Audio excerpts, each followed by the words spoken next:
Mgombea wa ubunge kupitia chama cha ACT Wazalendo Zangina Shanang Zangina amesema iwapo atachaguliwa kuwa mbunge atahakikisha anawakomboa vijana wa jimbo la Ubungo ambao wanaangamia kwa kutumia dawa za kulevya sambamba na kujihusisha na uhalifu.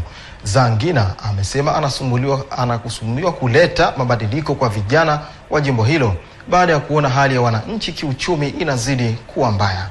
Tupate taarifa zaidi kutoka kwa mwandishi wetu. Ubunge kwa jimbo la Ubungo ndani ya Chama cha Mapinduzi na 2015 pia juzi nayo pia vivyo hivyo nikashiriki kura za maoni ndani ya Chama cha Mapinduzi kwa jimbo hilo la Ubungo.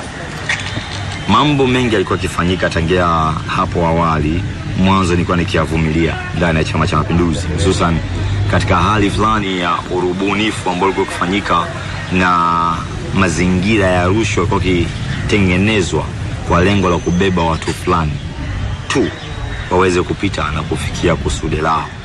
Mwanzoni nilikuwa nikiasa na kujaribu kuonya sana ili swala, lakini ikafikia hatua nikaona kama ni nguvu ya mtu mmoja kujaribu kubadilisha upepo wa meli kubwa. Zangina amesema atahakikisha anatatua tatizo la uhalifu na utumiaji wa dawa za kulevya kwa vijana kwa kuwatafutia njia mbadala za ajira na kuwawezesha kwa kutoa fungu la fedha la vijana litakalowafikia kwa wakati.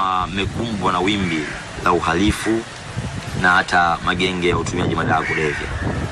Jambo kubwa na la msingi ambalo linaonekana kupelekea kuchangia hayo ni kwamba vijana wengi walio na jimbo la Ubungo ndio vijana ambao wanatokea mikoa mbalimbali kwa asilimia kubwa, kwa sababu jimbo la Ubungo ndio lina stendi ya mkoa kwa mikoa yote kutoka nje ya mkoa wa Dar es Salaam.